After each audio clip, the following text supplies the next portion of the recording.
안녕하세요.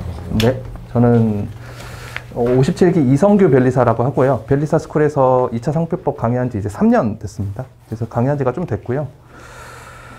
그리고 저희가 이제 이번 달에 5월 실전 GS 같이 할 건데요. 실전 GS는 이제 저는 이제 A-B형으로 안 나누고 딱 한 회만 이렇게 한 달 과정으로만 진행을 하고 있고요. 최대한 모든 쟁점을 다 한 번씩 써보는 거를 목표로 해가지고 문제를 항상 출제를 하고 있습니다. 그리고 지금 5월 정도 됐는데요. 5월 정도 되시면 이제 동차분들도 그렇고 기득 이상분들도 그렇고 약간 지칠 때예요. 지금 뭐 오늘 비도 많이 오고 그랬는데 지금 뭐 집중이 잘 안 된다고 너무 자책하지 마시고 너무 그렇다고 스포트 올리려고 하지도 마시고 그냥 딱 지금 딱 슬럼프가 오셨다고 생각이 되시면은 그냥 지금 하는 정도만 유지하자라고 해서 뭐 2주, 3주 정도 보내시다 보면은 다시 좀 컨디션이 돌아오거든요. 네, 그렇게 좀 하시면 좋을 것 같습니다. 네, 그래서 뭐 간단하게 드리고 싶은 말씀 드렸고요. 문제 해설 바로 들어가도록 하겠습니다. 그래서 문제 1번부터 한번 같이 봐볼게요.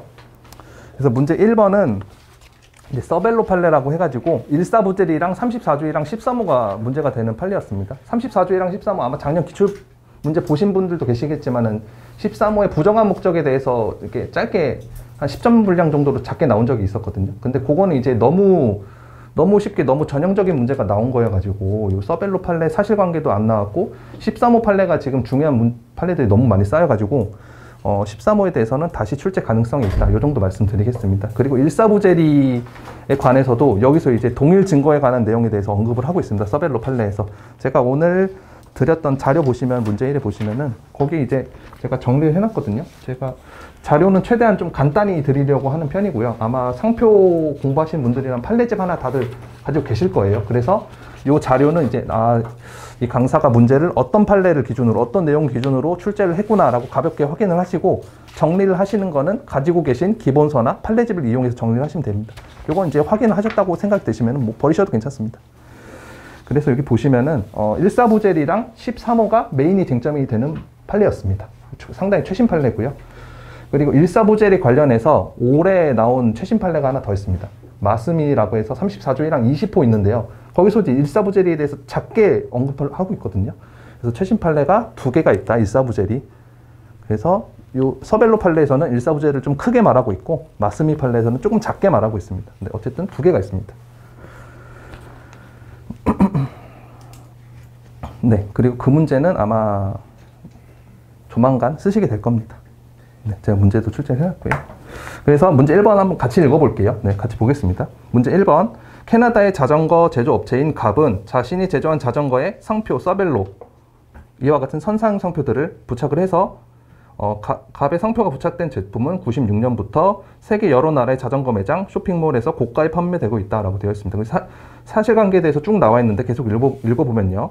갑의 선사용 상표 중 서벨로 상표 1은 미국, 캐나다, 유럽연합 등 여러 나라의 상표 등록이 되어 있다. 이게 좀 유명한가 봐요. 계속 읽어보면은. 갑은 2003년부터 프로사이클팀 후원을 하기 시작했는데 선사용 상표들이 부착된 자전거를 타고 주요 자전거 대회에서 좋은 성적을 내었고 인지도도 높아지게 되었다. 해외에서 널리 알려지고 있구나. 그런 사실관계에 대해서 계속 언급하고 있죠. 그리고 갑은 1996년부터 2005년까지 잡지, 신문, 인터넷 매체 등에서 지속적으로 광고를 해왔고 그리고 선사용 상표들은 2003년부터 5년까지 자전거 매체에서 조사한 소유자 설문조사에서 여러 차례 자전거 분야의 최상위권 자전거 브랜드에 포함된 바 있다. 요 정도 되면은 이제 특초리는 되었다. 주지저명까지는 모르겠는데 하여튼 유명해졌구나라고 인식을 해주시면 되겠고요. 그리고 갑자기 또 을이라는 사람이 나오는데 보시면요.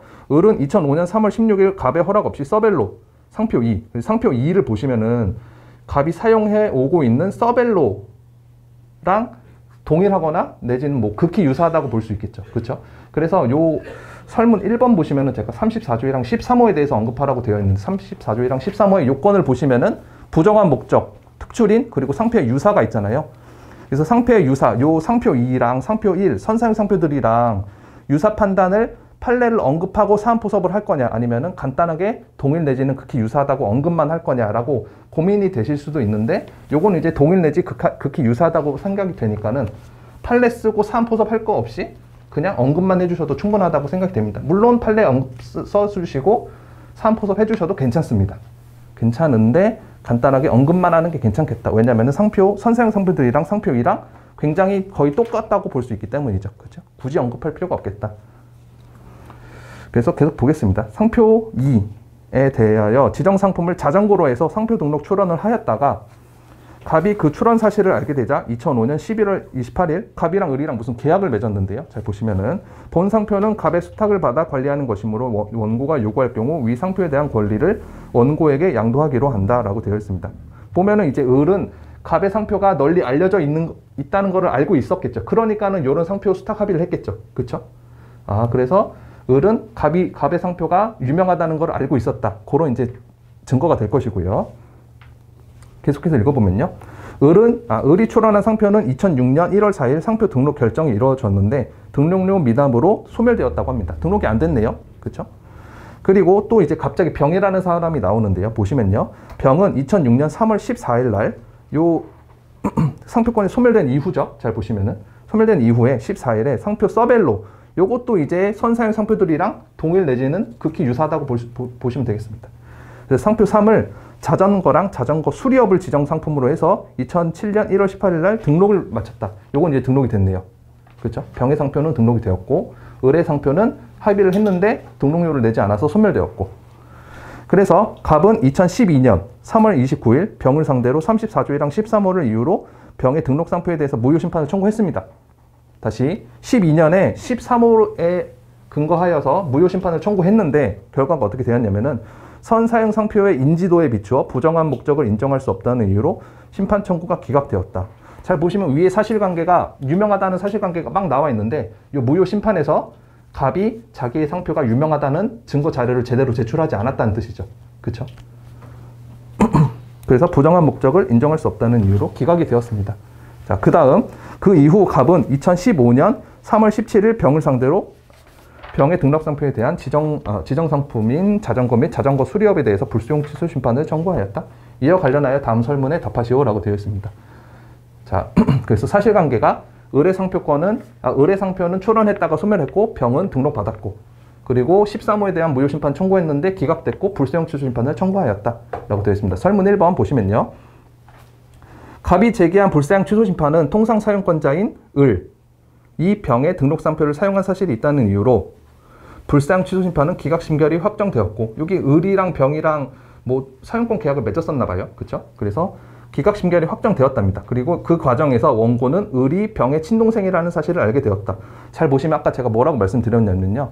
을은 갑이랑 수탁 합의를 했으니까는 갑의 상표가 유명하다는 걸 알고 있었고 그리고 병이 등록받은 상표는 갑의 선사용 상표들이랑 동일 내지는 극히 유사한데 그죠? 동일 내지는 극히 유사한데 을이랑 병이랑 사용권 계약을 맺은 바도 있고 게다가 친동생 관계, 형제 관계였답니다. 그러면 을이랑 병이랑 무슨 관계가 있었겠다. 을이 유명하다는 걸 알고 있었으니까는 병도 갑의 상표가 유명하다는 것을 알고 있었겠다라고 생각을 해주시면 되겠죠.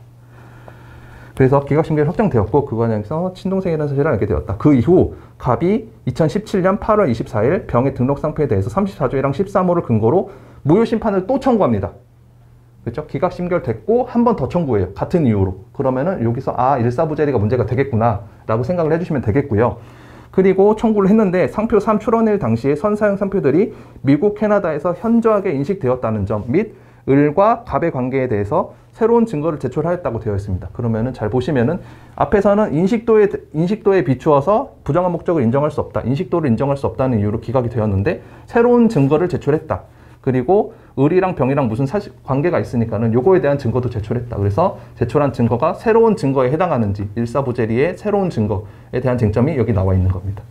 그래서 일사부재리 언급해 주시고 13호 언급해 주시고 그래서 3포섭 해주시면은 되는 문제였습니다. 그래서 무효 심판의 결론에 대해서 논하시오라고 되어 있습니다. 그렇죠? 그래서 해설 한번 같이 보시겠습니다.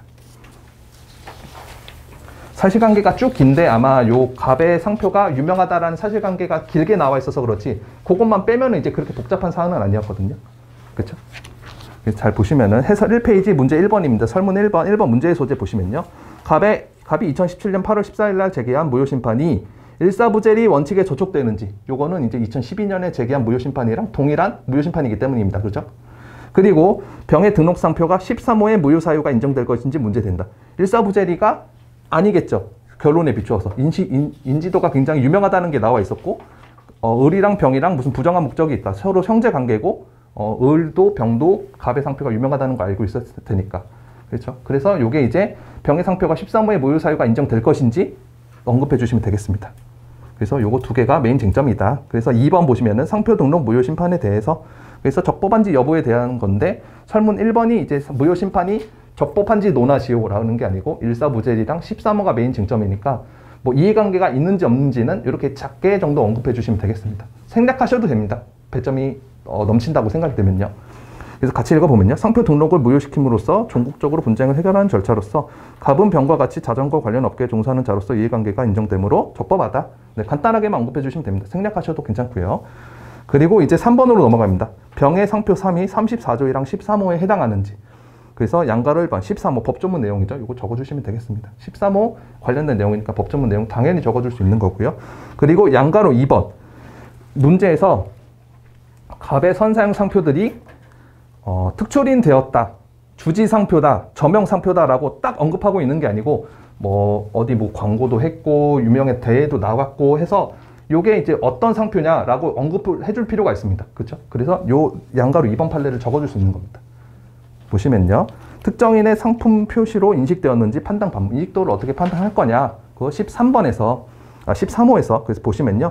그 상표의 기간, 방법, 태양, 범위, 거래 실정, 객관적으로 널리 알려져 있는지 등을 기준이 된다라고 되어 있습니다. 그래서 요거 저 두 문자 항상 설명드릴 때 기방태 범실이라고 말씀드립니다. 그렇죠? 꽤나 유명한 두 문자고요. 그래서 인식도도 있고, 그리고 양가로 3번 부정한 목적 판단 방법입니다. 그래서 34조 1항 13호 상표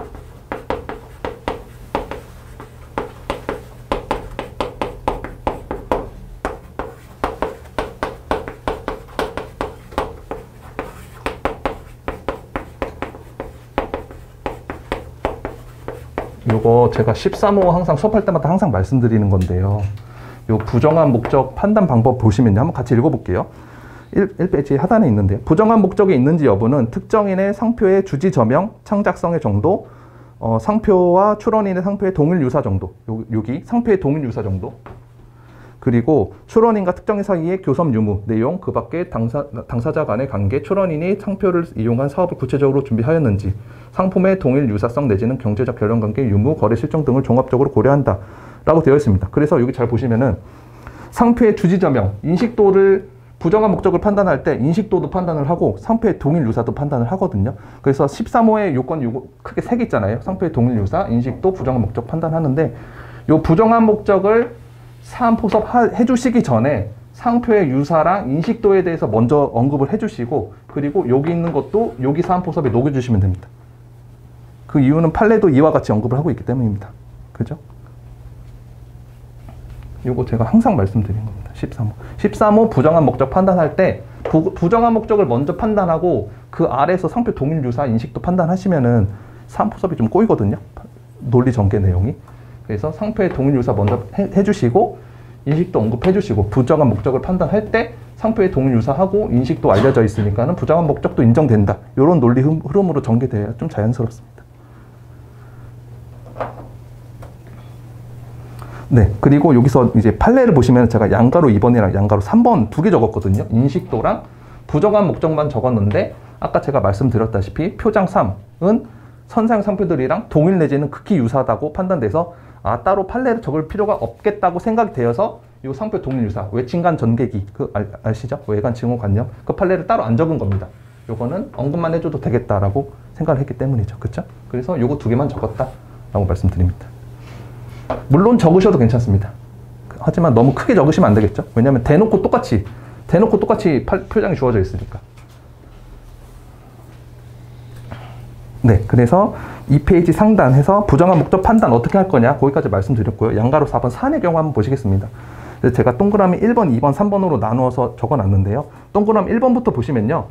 고가에 판매되고 있는 점, 뭐 좋은 성적을 내었고 인식도가 높게 되었고 뭐 광고를 게재하였고라고 쭉 해가지고 아래에서 세 번째 동그라미 1번 아래에서 세 번째 보시면은 갑의 선사용 표장은 국내 또는 외국 소유자들에게 특정인의 상품을 표시하는 것이라고 인식되었다고 판단된다라고 해서 특출인이라고 결론을 지었습니다.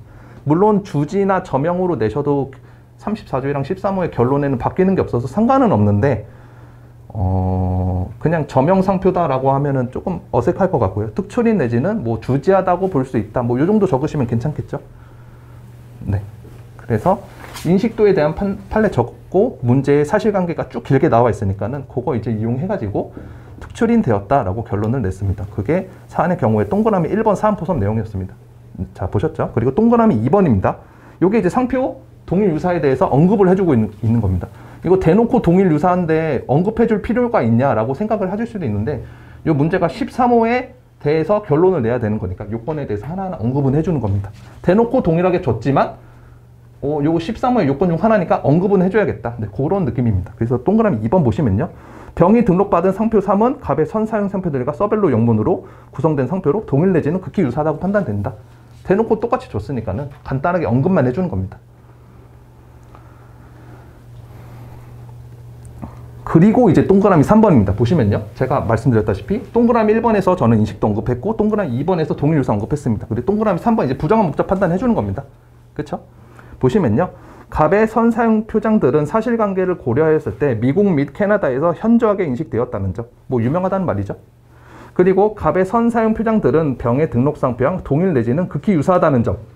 그죠? 부정한 목적 사안포섭 해주고 있는데 인식도랑 동일유사 언급해주고 있습니다. 언급해줘야 되는 이유는 판례 안에 나와 있습니다. 판례가 부정한 목적 판단할 때 언급하라고 나와 있어요. 네, 아시겠죠? 그래서 동일 내지는 극히 유사하다는 점. 그리고 병의 지정상품인 자전거와 자전거 수리업은 갑의 출처 표시로 알려진 자전거와 동일하거나 밀접한 연관성을 가지는 점. 그렇죠. 그리고 을과 병은 형제관계, 친동생이라 그랬으니까 형제관계에 있으며 을은 갑의 요구를 받을 경우 상표권을 양도한다는 내용의 상표권 수탁 합의를 하였다는 점. 그렇죠. 그러니까 병도 갑의 상표가 유명하다는 걸 알았겠다. 네, 요런 취지로 적은 거고요. 병은 갑의 표장들이 유명해진 이후에 출원되었다는 점. 그렇죠. 아까 병이 출원한 날짜가 갑이랑 을이랑 수탁 합의한 그 상표가 소멸한 후에 출원했죠. 그렇죠? 그래서 이것도 이제 언급해 주는 겁니다. 날짜도 사실관계에 나와 있으니까. 초원되었다는 점 등을 고려할 때 갑의 선사용 표장들의 화체된 신용에 부당하게 편성하려는 부정한 목적이 인정되는 바 병의 등록상표는 34조이랑 13호의 무효사유가 인정될 것이다. 네, 이렇게 이제 언급을 해주시면 되겠고 이제 그 다음입니다. 갑이 제기한 무효심판이 일사부재리에 저촉되는지. 그래서 일사부재리를 13호 판단 앞에 적으셔도 괜찮은데 조금 이제 뒤에 적은 이유가 뭐냐면은 요 새로운 증거에 대한 판례 내용을 보시면은 이거 이제 판례 보시면은 잠시만요. 확정된 심결의 결론을 번복할 만한 이라고 이제 언급을 해주고 있어요. 그렇죠? 그러면은 결론이 번복이 됐냐? 그러면은 요 결론이 이제 13호, 요 문제에서는 13호죠. 그래서 결론을 번복할 수 있을 정도냐라고 여기서 언급하고 있기 때문에 13호를 먼저 언급해 준 겁니다. 결론은 바뀔 수 있으니까 요게 이제 일사부재리에 저촉되냐, 뭐 그런 취지로 적은 겁니다. 그래서 메인 쟁점은 제가 말씀드렸다시피 13호랑 일사부재리였고요. 일사부재리 원칙 150조, 양가로 1번, 법조문 내용이죠. 당연히 적어줄 수 있는 내용이고, 양가로 2번, 요거 이제 판례에 꼭 적어주셔야 됩니다. 동일 증거에 관하여, 요거 이제 특허법에 있는 내용이랑 거의 똑같습니다. 보시면요.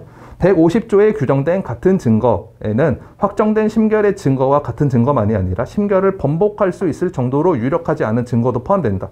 따라서 확정된 심결의 결론을 번복할 만한 유력한 증거가 새로 제출된 경우, 여기서 이제 설문 1번에서 어떤 증거를 제출했냐면은 을이랑 병이랑 무슨 관계가 있다라는 증거 제출했고, 그리고 갑의 선사용 표장들이 널리 알려져 있다는 증거를 제출했죠.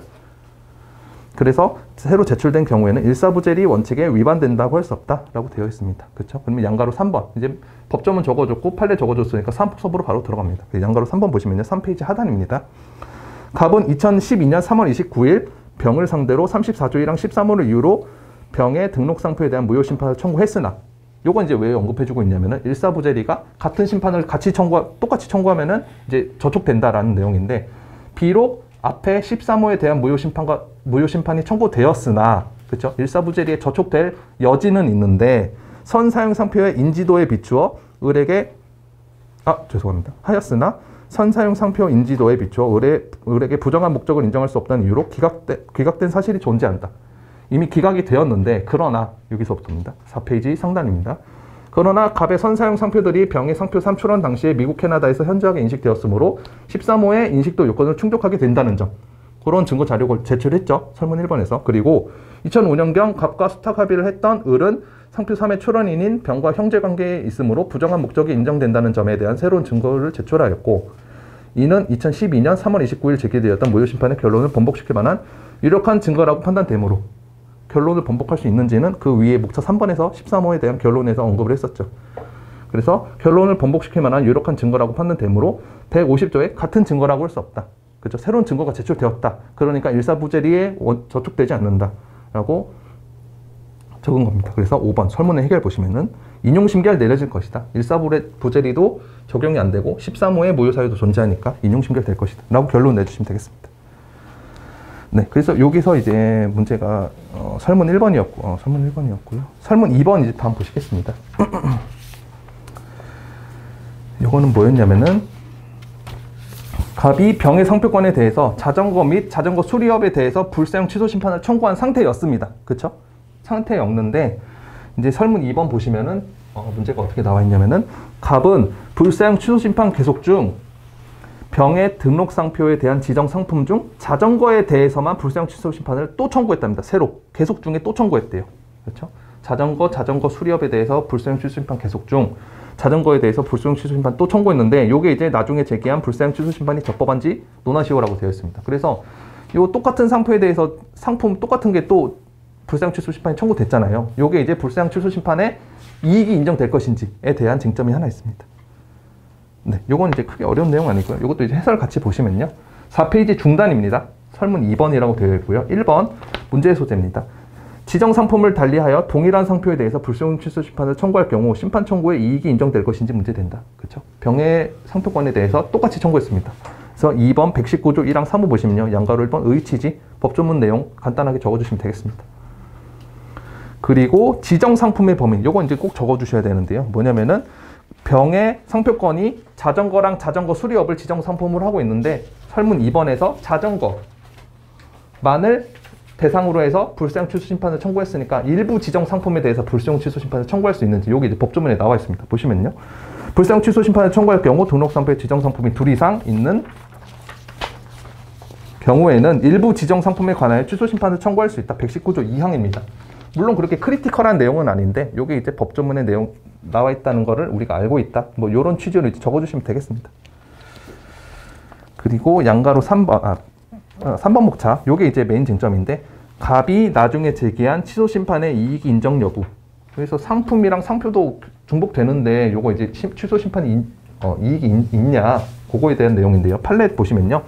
상표 등록 취소 심판이 계속 중이라고 하더라도 심판 청구인으로서는 등록 취소의 요건을 이루는 상표의 불사용 기간의 역상 기산점이 되는 심판 청구일이나 등록 취소를 구하는 지정 상품의 범위를 달리하여 다시 상표 등록 취소 심판을 청구할 이익이 있으므로, 그래서 역산 기산점이라는 게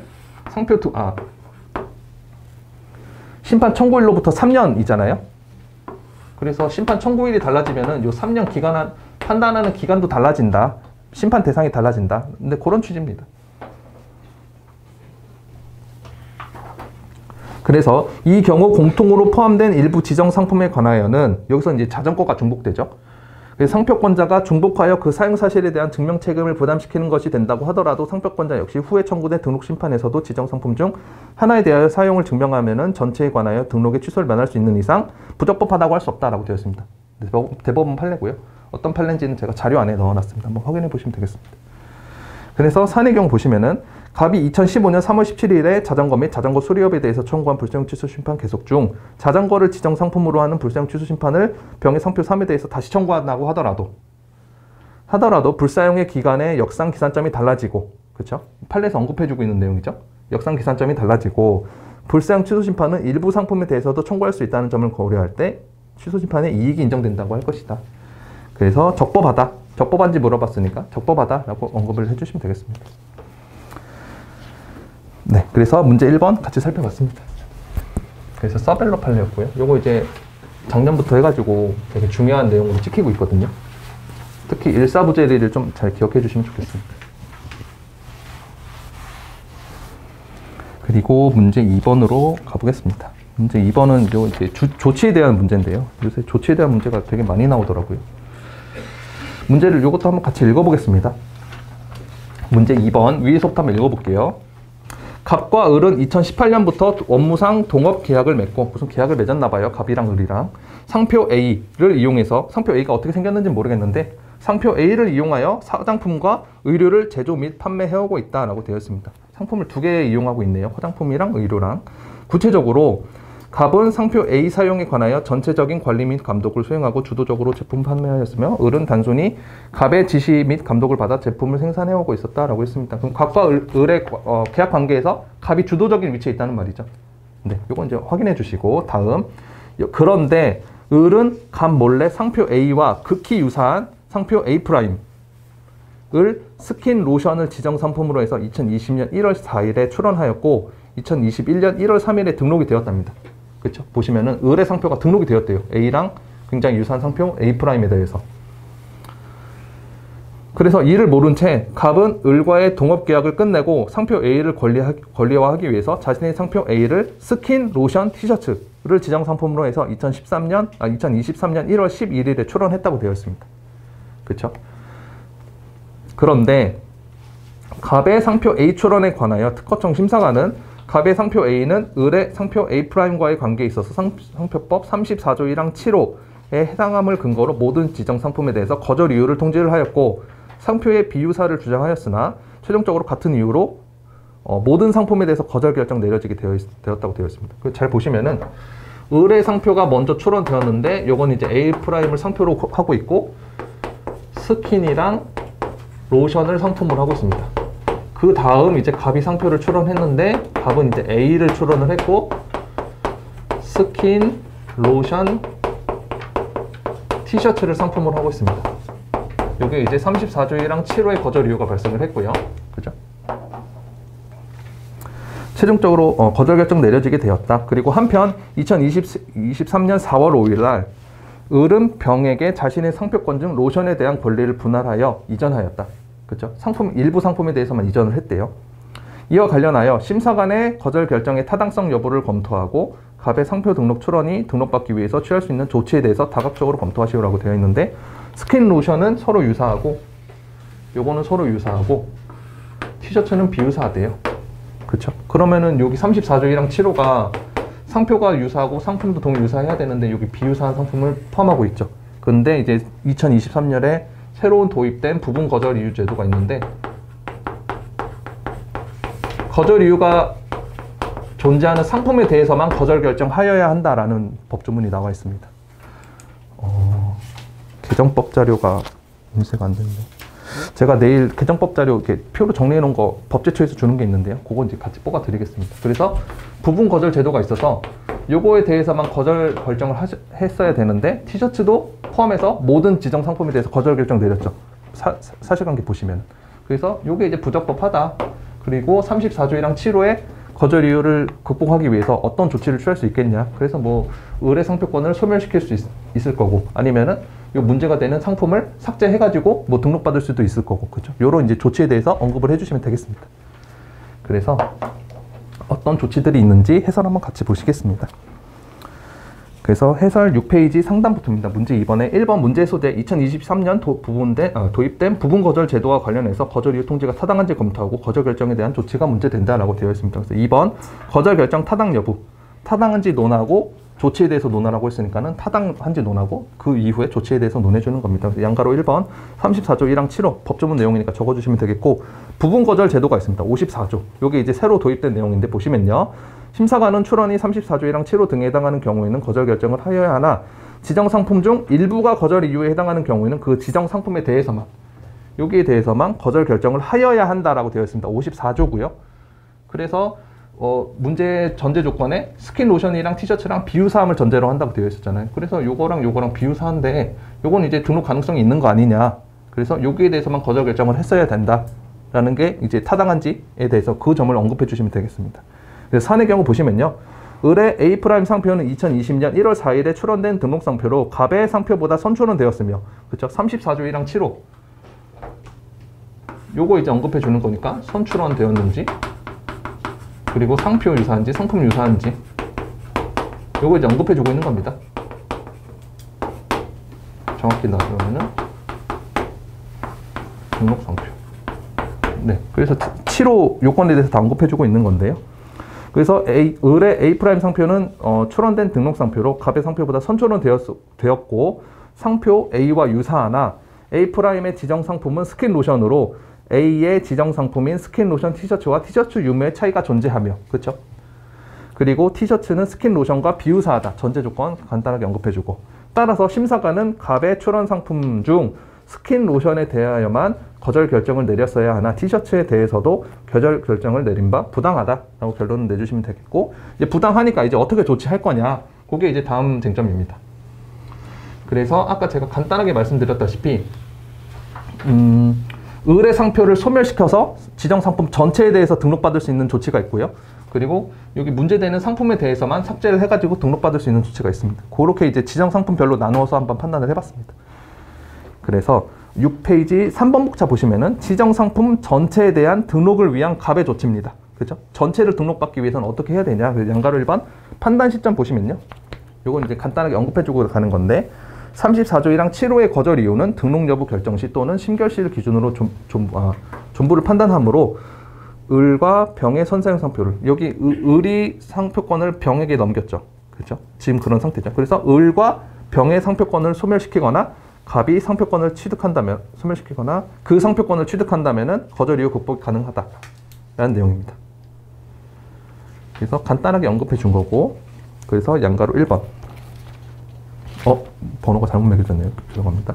을과 병의 상표에 대한 무효심판 청구. 그래서 소멸시키는 방법에 크게 두 가지가 있죠. 무효심판이랑 취소심판이랑.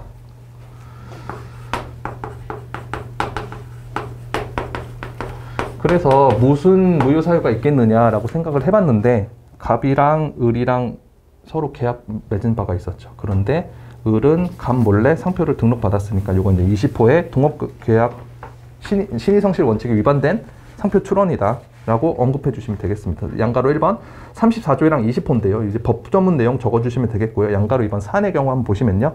을은 갑과 업무상 동업관계를 맺었으나 갑이 상표 A를 사용하고 있음을 알고 있음에도 불구하고 이와 유사한 A'을 동일한 상품인 스킨 로션에 대해서 상표 등록 출원하였다.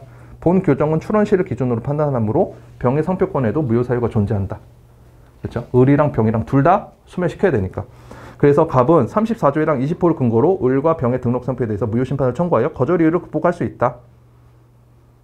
그렇죠? 그래서 뭐 다른 거절 이유에 대해서도 언급해 주시면 되겠는데, 여기 이제 20호를 메인으로 쟁점을 해가지고 출제를 한 거였습니다. 근데 뭐 인식도나 요런 사실관계가 없어가지고 뭐 12호나 13호나 요런 거는 이제 언급은 해줄 수 있는데 좀 작게 해주셔야겠죠. 뭐 적용될 여지가 있다, 뭐 이 정도로. 그래서 메인 쟁점은 20호였고요. 그리고 이제 무효 심판 살펴봤고, 이제 취소 심판입니다. 잘 보시면은 요게 이제 뭐가 문제가 될 수 있냐면은 상표가 이제 등록이 언제 됐냐면은, 잠시만요. 2021년 1월 3일에 등록을 받았거든요, 을이. 요게 이제 시점을 현재로 기준으로 보통 아무 조건이 없으면 현재를 기준으로 판단을 하는데요. 요게 이제 3년이 아직 안 돼서 119조 1항 3호에 불사용 취소 심판을 청구할 수 없다. 그래서 요거 간단하게 언급해 주셔도 괜찮고요. 그리고 양가로 2번 119조 1항 4호인데요. 요게 이제 스킨 로션이 상품이 유사한데 스킨 로션 부분만 따로 떼서 넘겼잖아요. 요게 이제 4호의 취소 사유에 해당한다. 그런 내용입니다. 보시면은 등록 상표의 지정 상품 중 유사한 상품은 함께 이전하여야 하며, 요게 이제 93조 1항에 나와 있는 내용이고, 위반할 경우 취소 사유에 해당한다. 그래서 사안의 경우 보시면요. 갑은 을과 업무상 동업계약을 맺은 자로 이해관계인에 해당하고 119조 5항, 요게 이제 이해관계인을 청구할 수 있다라고 해서 119조 5항이 있습니다. 그리고 을은 유사한 지정 상품인 스킨 로션 중 로션에 대한 권리만 병에게 양도한 바 이는 93조 1항에 위반하는 것이다. 따라서 갑은 을 및 병의 상표권에 대해서 4호의 취소 심판을 청구하여 거절 이유를 극복할 수 있다. 그렇죠? 그래서 무효 심판 살펴봤고 취소 심판 살펴봤습니다. 그래서 을의 상표권을 소멸시킨 경우에는 지정 상품 전체에 대해서 등록을 받을 수 있겠다. 그렇죠? 선등록 상표가 사라지게 되는 거니까. 그리고 양가로 3번 보시면요. 거절결정 불복심판입니다. 그래서 갑은 116조의 거절결정 불복심판을 청구하여 을 및 병의 상표권을 소멸시키거나 양수함으로써 상표 등록을 도모할 수 있다.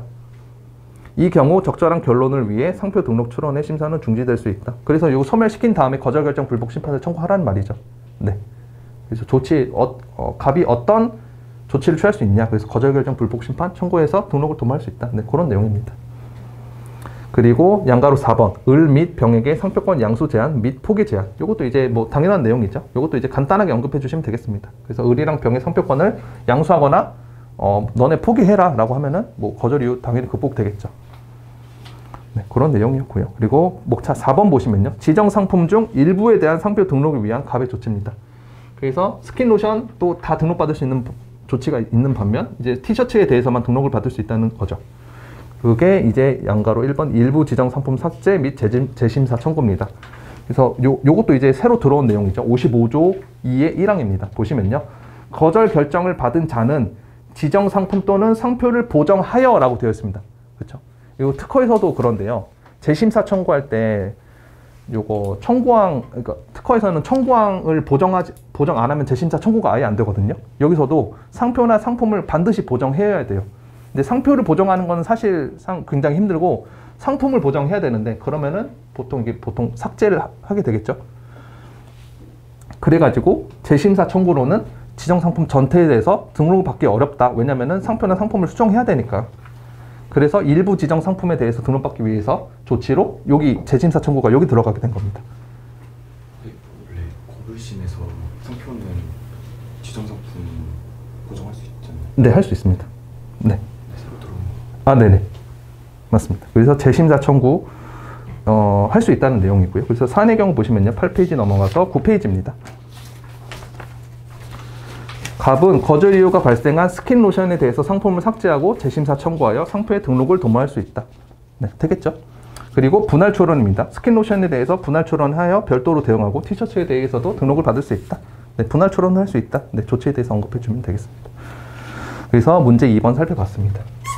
그래서 부분 거절 제도랑 재심사 청구 이번에 새로 들어온 법 내용인데 한번 살펴봤습니다. 그리고 문제 3번입니다. 문제 3번 요거 이제 크라운진 판례인데요. 되게 전형적인 내용이죠. 네, 아마 다들 쉽게 적으셨을 거라고 생각이 되는데요. 문제 3번도 한번 같이 살펴보겠습니다. 같이 읽어보면요. 갑은 유전자 검사업에 대해서 크라운진 상표를 등록받은 상표권자이다. 갑은 상표를 등록받은 이후에 사용하지는 않았는데요. 한편 을은 주 크라운진이라는 상호로 유전자 검사업 같은 영업을 했네요. 그렇죠? 같은 서비스를. 구체적으로 표장 1이랑 표장 2를 유전자 검사업에 사용되는 자료에 표장을 표시하는 방법으로 표장을 사용하였다 라고 되어 있고, 갑은 을의 표장 1 및 2 사용은 자신의 상표권을 침해하는 것이라고 주장하였고, 표장 2개가 침해라고 언급을 했어요. 그럼 2개를 각각 살펴보셔야겠죠. 그리고 110조 4항의 손해액을 주장하면서 109조에 따른 손해배상 청구 소송을 제기하였다. 이와 관련하여 다음 설문에 답하시오 라고 되어 있습니다. 양가로 1번 보시면은 을은 자신의 표장 1 및 2 사용은 상표가 아닌 상호로서 사용한 것으로 갑의 상표권에 효력이 미치지 않는다고 주장하였다. 을의 주장이 타당한지 여부에 대해서 논하시오 라고 되어 있습니다. 그래서 이게 이제 90조 1랑 표장 1이랑 표장 2가 상거래 관행에 따른 상호의 사용이냐, 그게 이제 쟁점이 되는 문제였습니다. 그래서 표장 1이랑 표장 2랑 각각 살펴보시면 되는 문제였습니다. 그래서 이것도 이제 해설 같이 보시면요. 9페이지 중단입니다. 문제 3번에 설문 1번인데요. 1번 이제 침해가 되는 문제니까 1번 침해에 대해서 문제 먼저 언급을 해줬습니다. 그래서 108조 1항 1호. 그래서 문제에서 침해가 문제가 된다 하면 108조 1항 1호는 거의 무조건 적어주신다고 생각해 주시면 돼요. 네. 그래서 침해에 해당한다라고 되어 있고, 2번 90조 1항 1호입니다. 이게 이제 메인 쟁점이죠. 그래서 양가로 1번 의취지 보시면요. 성명권 상호권을 보호하기 위해서 상호 등을 상거래 관행에 따라 사용하는 상표에는 상표권에 효력이 미치지 않는다 라고 되어 있고요. 양가로 2번 판단 기준. 이게 이제 국법상 판례인데요. 이게 최신 특허법원에서 요거를 이제 언급해 주면서 상거래 관행에 따른 판단을 할 때 보통으로 사용하는 방법, 국법상 표현인데 요거 이제 언급해 주고 있는 판례가 있거든요. 그래서 상거래 관행에 따른 판단 사용이냐를 판단하실 때 이 판례 이제 적어주시면 되겠습니다. 네, 적어주셔도 괜찮습니다. 물론 국법상 판례라고 적어주시면 더 좋겠죠. 보시면요, 상호 등을 보통으로 사용하는 방법으로 표시한다는 것은 여기 이제 국법상 표현이라 그러는데요. 그래서 상호 등을 독특한 글씨체나 색채, 도안화된 문자 등 특수한 태양으로 표시하는 등 특별한 식별력을 갖도록 함이 없이 일반 소유자가 그 표장을 보고 상호 등으로 인식할 수 있도록 표시하는 것을 의미한다고 할 것이므로 이는 표장 자체가 특별한 식별력을 갖도록 표시되었는지 뿐만 아니라 사용된 표장의 위치, 배열, 크기, 다른 문구와의 연결관계, 도형과 결합되어 사용되는지 여부 등 실제 사용 태양을 종합하여 거래 통념에 따라 판단하여야 한다고 되어 있습니다. 그렇죠? 요거 이제 판례 암기해 주시면 되겠고요. 그래서 표장이 상거래 관행에 따라 사용한 것이냐를 판단할 때 요런 이제 사실관계들을 고려하겠답니다. 그래서 사안의 경우 보시면은 제가 아까 말씀드렸다시피 방가로 1번, 방가로 2번, 표장 1, 2를 각각 나누어서 살펴보고 있습니다. 그렇죠? 보시면요. 표장 1은 현미경 모양의 도형과 문자 부분이 결합된 상표로서 갑의 등록 상표와 동일한 문자 부분을 포함하고는 있으나 보시면은 표장 1의 아래 주 크라운진이라고 해서 크라운진 부분이 갑의 등록 상표와 동일한 부분을 포함하고 있죠. 그렇죠? 이렇게 이제 상표 구성 언급해 주면서 포함을 하고 있는데 이 부분은 독특한 글씨체나 색채 도안화 등 특수한 태양으로 표시되지 않아. 이제 판례가 언급하고 있는 내용이죠. 그래서 문자 그대로 그냥 크라운진 단순하게 적은 문자에 불과하다. 표시되지 않아 문자로서의 식별력 외에는 특별한 식별력이 인정되지 않으며 주식회사를 나타내는 주 부분이 앞에 결합되어 있는 점. 그래서 주 부분이 앞에 결합되어 있으니까 요게 일반 소유자들이 봤을 때 요거 이제 상호구나 라고 인식할 수 있다는 거죠. 근거 중에 하나가 될 수 있다는 겁니다. 그리고 MS 쥔 부분의 밑에 상대적으로 매우 작은 글씨로 표시되어 있는 점. 그쵸? 보시면 좀 작게 표시되어 있죠. 그래서 일반 소유자들이 봤을 때 요거 상표는 MS 쥔이고 상호는 주 크라운진으로 이렇게 작게 적혀 있는 거구나 라고 인식을 한다는 겁니다. 일반 소유자들이 사용 태양을 봤을 때. 그래서 상표권의 효력이 미치지 않는다. 왜냐하면 상거래 관행에 따른 사용을 하고 볼 수 있기 때문에. 그렇죠? 그리고 반가로 2번 표장 2에 대하여입니다. 그래서 표장 1 살펴봤고 표장 2는요. 표장 2는 갑의 등록 상표를 영문자로 표현한 것에 불과하다는 점. 보시면 크라운 쥔이라고 해가지고 영문자로 표시를 해놓고 있죠. 그리고 문자 부분 이외에 식별력이 인정되는 구성이 결합되지는 않았다는 점. 아무것도 결합되지 않았으니까 요걸 이제 상표로 보통 살펴본다는 거죠, 사람들이. 그리고 문자 부분이 다소 도안화되어 있다는 점. 그렇죠? 도안화되어 있는 거는 상거래 관행에 따른 상호의 사용으로 보기 어렵겠죠. 그렇죠? 보통 일반적으로 상호는 단순히 문자만 표시되는 것이 일반적이니까. 그래서 일반 소유자들은 표장 2를 출처 표시라고 인식할 것, 상표라고 인식할 것이기 때문에 자신의 상호를 상거래 관행에 따라 사용한 것이라고 볼 수 없다. 따라서 상표권에 효력이 미친다. 라고 결론 내주시면 되겠죠. 그래서 설문의 해결. 을은 자신의 표장 1에 대해서 상표권에 효력이 미치지 않는다는 주장하나 표장 2에 대한 주장은 부당하다. 그래서 표장별로 나누어서 결론을 내렸습니다. 네, 그래서 문제 3의 설문 1번 살펴봤고요. 그리고 문제 3의 설문 2번 보시겠습니다. 그래서 설문 2번 같이 읽어보면요. 손해배상 청구 소송에서 갑의 110조 사항의 손해배상액 주장이 인정될 것인지 여부에 대해서 논하시오 라고 되어 있습니다. 그래서 110조 사항 손해배상 청구가 인정되기 위해서는 상표권자의 손해 발생이 전제되어야 하고 손해 발생이 인정되려면 자신의 상표권을 사용하고 있어야 된다는 사실관계가 필요하죠. 그런데 사실관계 이 문제의 두 번째 줄 보시면은 상표를 등록받은 이후에 사용하지는 않았다라고 되어 있습니다. 그러면은 갑에게는 상표권에 대한 손해가 발생했다고 볼 수 없으므로 손해액도 인정되지 않겠죠. 그런 내용입니다. 어려운 내용은 아니었고요. 그래서 해설 11페이지 상단입니다. 설문 2번, 1번 문제의 소재. 갑은 자신의 등록 상표를 사용하지 않았음에도 110조 사항에 따른 손해배상 청구가 인정될 것인지 문제된다라고 되어 있습니다. 그래서 2번 110조 사항에 대해서 의의 취지, 법조문 내용 간단하게 당연히 적어줄 수 있는 내용이죠. 그리고 양가로 2번 법적 성질입니다. 여기서부터 이제 좀 암기를 해주셔야 되는데요. 법적 성질 판례 내용인데 같이 읽어보면은 상표권자는 권리 침해 사실과 통상 받을 수 있는 사용료를 주장 증명하면 되고 손해 발생 사실을 구체적으로 주장 증명할 필요는 없다. 그러나 위 규정이 상표권의 침해 사실만으로 손해 발생에 대한 법률상 추정을 하거나 발생이 없는 것이 분명한 경우까지 손해배상 의무를 인정하려는 취지는 아니므로 침해자에게 상표권자에게 손해 발생이 있을 수 없다는 점을 주장 증명하여 손해배상 책임을 면할 수 있다고 보아야 한다. 그렇죠? 손해 발생이 인정되어야 된다. 그리고 손해배상 청구의 인정 여부 보시면 양가로 1번 판례 내용 보시면요. 상표권은 특허권 등과 달리 등록되어 있는 상표를 타인이 사용하였던 것만으로 사용료 상당액이 손해로 인정되는 것은 아니고 상표권자가 상표를 영업 등에 실제 사용하고 있었음에도 상표권 침해가 있었다는 등의 구체적 피의 사실이 전제되어야 인정될 수 있다. 그래서 여기서부터 이제 핵심인데요. 따라서 상표권자가 해당 상표를 등록만 해두고 실제로 사용하지 않았다는 등 손해 발생을 부정할 수 있는 사정을 침해가자 증명한 경우에는 손해배상 책임을 인정할 수 없다. 그래서 110조 사항은 손해 발생이 인정되어야 되는 거고, 당연히. 왜냐하면 손해 발생을 추정하지 않기 때문입니다. 그리고 상표권자가 등록 상표를 사용하고 있어야 손해 발생이 인정된다 라는 내용입니다. 두 개 각각 나와 있는 내용이죠. 그래서 사안의 경우 보시면요, 간단히 언급해 주시면 되겠는데요. 비록 을은 갑의 상표권이 효력이 미칠 수 있는 표장 2를 갑의 등록 상표의 지정 서비스업과 동일한 유전사 검사업에 사용하였지만, 그렇죠? 그래서 표장 2는 갑의 상표권 침해될 여지가 있는데 갑은 상표를 등록해두고 실제로 사용하지 않았다는 점을 고려할 때 간에는 손해가 발생하였다고 볼 수 없다. 그래서 설문 해결 보시면은 인정되지 않을 것이다. 손해가 발생하지 않았기 때문이죠. 손해 자체가 인정되지 않겠습니다. 네.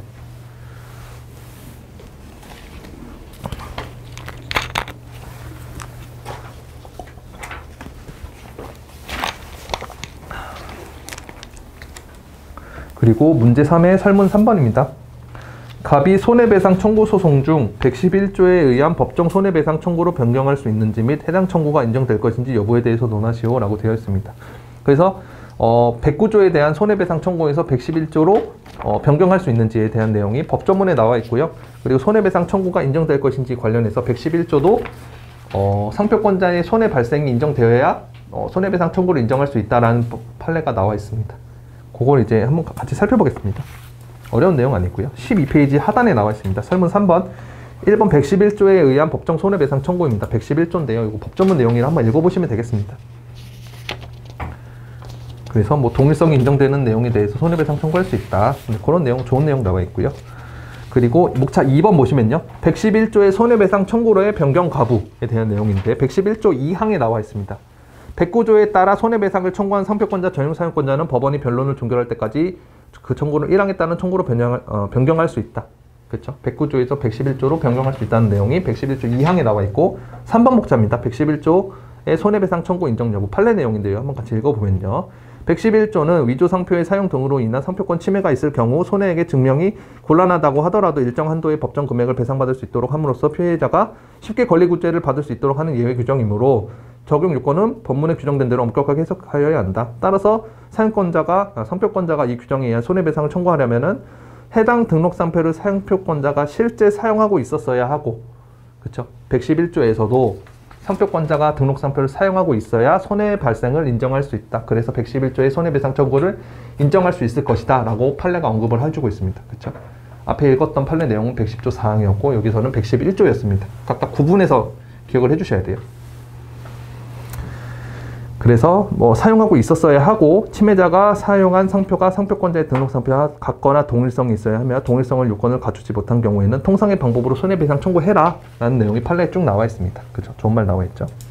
그래서 사안의 경우 보시면요. 110조 사항과 마찬가지로 법정 손해배상 청구가 인정되기 위해서는 상표권자 갑이 자신의 등록 상표를 지정 상품에 사용하고 있다는 사실이 인정되어야 한다. 판례가 언급하고 있죠. 그런데 갑은 자신의 등록 상표를 사용하였다는 사실이 인정되지 않으므로 111조 또한 인정되지 않을 것이다. 그래서 설문 해결 보시면 변경은 가능한데 청구는 인정되지 않는다. 왜냐하면 상표권자가 손해 발생이 인정되지 않기 때문이죠. 네, 그래서 문제 3번 살펴봤습니다. 그리고 문제 4번입니다. 문제 4번 이제 현대 판례 기반으로 출제를 했는데요. 단문 문제랑 설문 2번에 사안포섭 사례 문제랑 섞어서 한번 출제를 해봤습니다.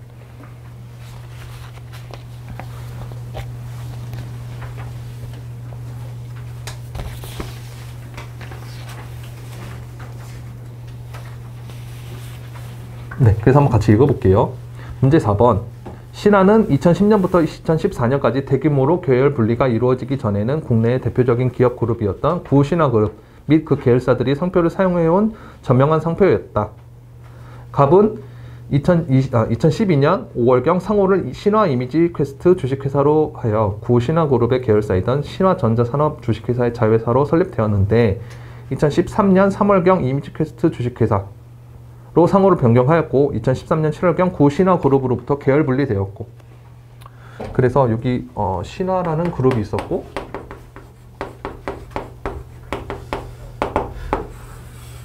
여기서 일부가 이미지 퀘스트라는 회사가 따로 떨어져 나왔다는 거죠. 그쵸? 여기 따로 떨어져 나왔답니다.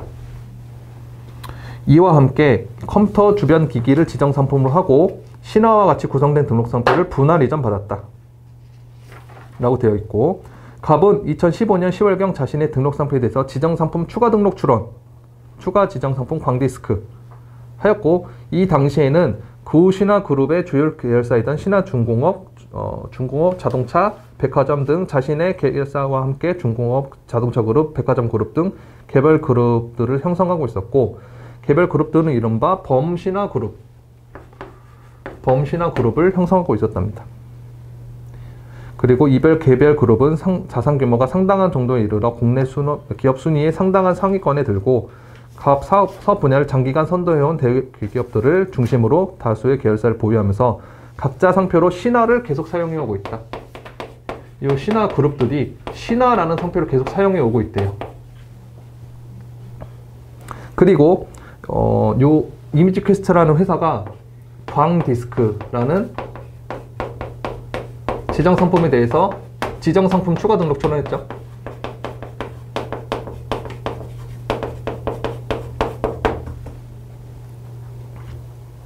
그리고 지정 상품 추가 등록 출원 당시 범신화그룹의 일부 계열사, 여기 일부 계열사들이 IT 관련 사업을 운영해오고 있다라고 되어 있습니다. 그래서 여기 IT 사업을 해오고 있는데 여기 광디스크가 이제 IT 사업이랑 좀 관련성이 있다. 그런 내용입니다. 네. 관련성.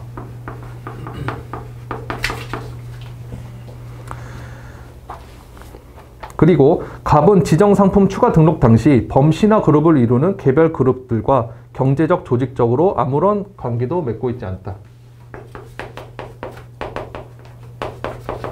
그쵸? 요 신화라는 상표를 이미지 퀘스트가 계속 사용하고 있고 범신화그룹도 신화라는 상표를 계속 사용하고 있는데 요 이미지 퀘스트랑 범신화그룹이랑 아무런 관계가 없대요. 그러면은 여기 두 개는 서로 타인에 해당하겠다. 네, 그런 내용입니다. 다음 설문에 답하시오 라고 되어 있습니다. 그래서 양가로 1번 34조 1항 11호 전단의 혼동에 대해서 논하시오 라고 되어 있습니다. 혼동에 대해서 논하시오. 단문 문제입니다. 그래서 요거는 이제 한번 그냥 살펴보면 되겠는데요. 14페이지 네, 위쪽 살짝 보시면 문제 4번 나와 있습니다. 그래서 1번 설문 1번인데요. 1번 34조 1항 11호 전단이니까 일단 법조문 내용 쭉 적어주시면 되겠죠. 그래서 뭐 거절 이유, 무효 사유에 해당한다. 법조문 내용 적어주시면 되겠고 2번 34조 1항 11호 전단의 혼동입니다. 그래서 혼동의 의미 한번 보시면요. 34조 1항 11호의 혼동은 직접적, 간접적 혼동뿐만 아니고 업무상, 계약상 등으로 특수한 관계에 있는 것으로 오인하게 하는 광의의 혼동을 포함한다. 그렇죠? 가볍게 암기해 주시면 되겠습니다. 광의의 혼동을 포함한다. 그리고 이제 판례 내용인데요. 요거 이제 좀 암기해 주시면 좋겠습니다. 그래서 혼동의 염려가 있는 상표의 범위. 보시면은 유사하지 않더라도 상표의 구성 모티브, 아이디어 등을 비교하여 타인의 저명 상표가 용이하게 연상되거나 밀접한 관련성이 있는 것으로 인정되는 경우 본호가 적용될 수 있다. 11호의 혼동이 적용될 수 있다는 말이죠. 그래서 비유사하더라도 적용될 수 있고 혼동의 염려가 있는 상품의 범위입니다. 보시면은 유사하지 않더라도 상품의 성질, 영업의 형태 등에 미쳐 저명 상표의 명성에 편승하여 소유자를 유인할 정도로 경업관계 내지 경제적 유연관계가 있는 경우 본호가 적용될 수 있다. 라고 판례가 나와 있습니다. 그래서 상품도 유사하지 않더라도 11호의 혼동에 염려가 있다라는 내용입니다. 판례가. 그래서 양가로 4번 판단 방법. 그래서 혼동을 어떻게 판단할 거냐. 이것도 이제 판례가 나와 있는 내용입니다. 보시면요. 선상의 상표의 저명 정도, 상표의 각 구성, 상품 영업의 유사 내지 밀접 정도, 그리고 선상 상표 관리자의 사업 다각화 정도, 소유자층 중복 정도 등을 비교 종합하여 판단하여야 한다. 그렇죠? 그래서 혼동이 무슨 의미인지 간단하게 광의의 혼동을 포함한다. 그리고 혼동 판단 방법 어떻게 하는지, 그리고 상품의 범위, 상표의 범위, 상품의 범위 언급해 주시면 되겠습니다. 네, 그래서 뭐 간단하게 언급해 주시면 되겠고요. 그리고 설문 2번입니다. 문제를 같이 읽어보면요.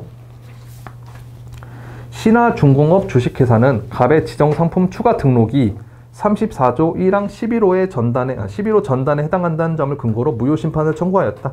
그래서 무효심판의 결론에 대해서 논하시오라고 되어 있습니다. 잘 보시면은 지정상품 추가 등록이 무효 사유가 존재한다고 되어 있어요. 그래서 사안포섭을 해주시거나 내용 적어주실 때 상표 등록이 아니고 지정상품 추가 등록이라고 언급을 해주셔야 되겠죠. 문제가 이렇게 나와 있으니까. 그리고 11호가 적용되기 위해서는 이 범신화 그룹이 34조 1항 11호에 타인될 수 있냐. 그래서 범신화 그룹은 이게 어떤 법인이나 어떤 자연인이 아니고 회사들이 이루고 있는 어떤 그룹 있잖아요. 요것도 이제 11호에 타인에 해당할 수 있는지, 신용의 귀속 주체라고 볼 수 있는지, 그게 이제 현대 판례에 나와 있는 내용이고요. 그래서 타인에 해당하고, 요것도 이제 신용 귀속 주체가 될 수 있다. 주체가 된다라는 내용이 현대 판례에 나와 있습니다. 주체 될 수 있고, 타인에 해당하고, 혼동 염려가 있다라고 결론을 내주시면 되겠습니다. 이 표장은 아예 똑같고. 그리고 이 광대디스크를 등록받았는데 IT 사업을 운영하고 있고, 이런 거 이제 하나씩 다 언급해 주시면서 산포 해주시면 되겠죠. 그래서 15페이지 중단입니다. 설문 2번인데요.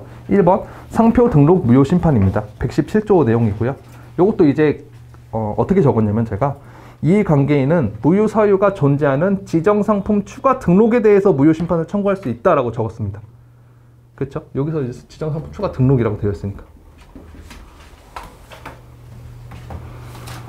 그리고 여기서 이제 이해관계가 있는지 없는지가 메인 쟁점이 아니니까 간단하게 언급해 줬습니다. 그래서 신화중공업 주식회사는 신화표장을 사용하고 있는 법인으로 직접적이고 현실적인 이해관계가 인정된다. 네, 간단하게 언급해 주시면 되겠죠. 생략하셔도 괜찮습니다. 그리고 2번 34조 1항 11호와 신화표장의 신용귀속 주체. 이게 무슨 내용이냐면은 양가로 1번 본호는 오타 죄송합니다. 저명상품 또는 영업과 오인 혼동을 방지하려는 데 목적이 있으므로 저명상표의 권리자는 출원인 이외의 타인이어야 한다. 그래서 범신화 그룹이랑 이미지퀘스트 이 회사랑 타인이어야 된다. 그래야 혼동이 발생할 테니까. 여기 이제 판례에 나와 있는 내용이고요. 양가로 2번 사회적 실체의 경우 이 범신화 그룹이 어떤 법인으로 하나 딱 이루어져 있는 게 아니고 법인이 결합된 어떤 그룹, 사회적 실체에 불과하다는 거죠. 이것도 이제 신용귀속 주체가 될 수 있냐. 이게 양가로 2번에 나와 있는 겁니다. 선사용 표장의 권리자는 개인이나 개별 기업뿐만 아니고 그들의 집합체인 사회적 실체도 될 수 있다. 요 법인의 그룹도 사회적 실체, 요것도 이제 될 수 있다. 권리자가 될 수 있다는 내용입니다.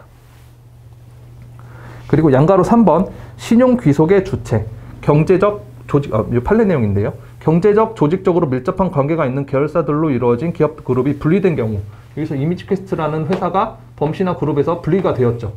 그래서 요 신화 표장에 대한 요 이미지퀘스트도 신화를 쓰고 있고 범신화 그룹도 신화를 쓰고 있는데 요게 이제 굉장히 널리 알려져 있다고 사실관계에 나와 있었잖아요.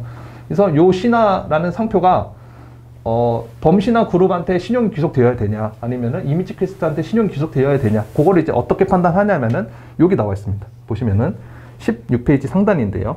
경제적, 조직적으로 밀접한 관계가 있는 계열사들로 이루어진 기업 그룹이 분리된 경우 그 기업 그룹의 선사용 표장을 채택하여 등록 사용하는 데 중심적인 역할을 담당함으로써 일반 소유자들 사이에서 선사용 표장에 화체된 신용의 주체로 인식됨과 아울러 그 선사용 표장을 승계하였다고 인정되는 계열사들을 선사용 표장의 권리자로 보아야 한다라고 되어 있습니다.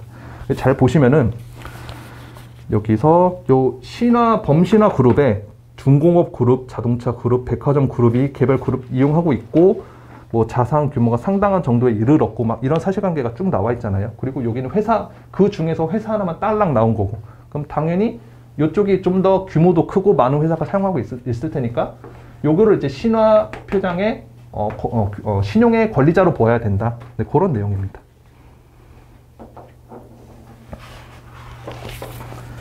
네, 그래서 판례 3개 타인 요건, 사회적 실체, 그리고 신용귀속 주체를 누구로 보아야 되는지 판례 내용 따라락 적어줬고 양가로 4번 사안의 경우입니다. 그래서 16페이지 중단 보시면요. 사안의 경우 보시면은 판례에 따르면은 범신화 그룹을 이루는 개별 그룹들은 34조 1항 11호의 타인에 해당할 수 있으며 그렇죠? 이 타인의 범신화 그룹도 신용귀속 주체가 될 수 있고 범신화 그룹을 이루는 개별 그룹들은 구신한 그룹의 주요 계열사들을 중심으로 형성될 기업 그룹으로서 채택과 등록 및 사용의 중심적인 역할을 담당함으로써 화체된 신용의 조체로 인식됨과 아울러 신화 표정을 승계하였다고 인정되므로, 그렇죠? 여기서 이제 다양한 그룹들이 사용을 하고 있으니까는 요걸 이제 신용기술 주체로 볼 수 있겠다. 그리고 이들 개별 그룹들은 신화 표장의 권리자라고 할 것이다. 반면에 갑, 여기죠, 여기. 갑은 신화 표장 채택과 등록 및 사용의 중심적인 역할을 담당하지 못하였을 뿐만 아니고, 그리고 신화가 담당하지 못했다는 이유로 뒷받침되는 내용이 뭐가 하나 있냐면요. 신화전자산업 주식회사의 자회사로 설립되었다는 내용이 나와 있습니다. 그래서 메인은 전자고 여기 자회사에 불과하니까는 여기서 내려주는 거 그냥 쓴 거에 불과하다는 거죠. 그래서 중심적인 역할을 담당하지 못했다. 이런 것도 이제 언급해 주시면 더 좋겠습니다. 뿐만 아니라 신화가 포함되지 않은 상호로 변경한 적도 있는 점. 그렇죠? 신화 이미지 퀘스트 주식회사였다가 이미지 퀘스트였다가 근데 신화를 사용하고 있고, 그래서 갑은 신화 표장의 신용기속의 주체가 될 수 없다. 그렇죠? 그래서 타인에 해당한다는 말이죠. 그렇죠? 범신화 그룹이랑. 그래서 3번 목차 갑의 지정상품 추가 등록의 무효사유 전부에 대해서 보면요. 요 무효사유 혼동이 있는지 없는지 여부는 이제 목차 설문 1번 혼동 여부 판단 방법에서 언급을 해줬으니까 여기서 바로 사안포선만 해주는 겁니다. 물론 또 적으셔도 괜찮습니다. 보시면요. 갑의 지정상품 추가 등록 당시 갑은 신화 표장의 권리자인 범신화 그룹을 이루는 개별 그룹들과 경제적 조직적으로 아무런 관계도 없었고, 이에 따라 갑은 범신화 그룹과 타인에 해당하고, 갑의 출원 상표는 글자체만 다른 신화로 동일하고, 그죠? 신화 똑같죠. 그리고 범신화 그룹의 사업 영역은 다음 페이지 다양한 분야에 걸쳐 다각화되어 있으며 갑의 추가 지정 상품과 경제적 관련성을 가지는 IT 관련 사업, IT 사업을 운영하고 있는 점을 고려할 때 갑의 지정 상품 추가 등록은 범신화 그룹과의 관계에 있어서 일반 수요자들의 출처 운동을 일으키게 할 염려가 있다. 그러므로 11호의 무효 사유가 있으니까는 무효 심판은 인용 심결 내려질 것이다 라고 결론을 내주시면 되겠죠. 네, 그렇습니다. 그래서 문제 4번까지 살펴봤고요. 네, 그래서 오늘 수업은 여기서 마치겠습니다. 네, 감사합니다. 수고하셨습니다.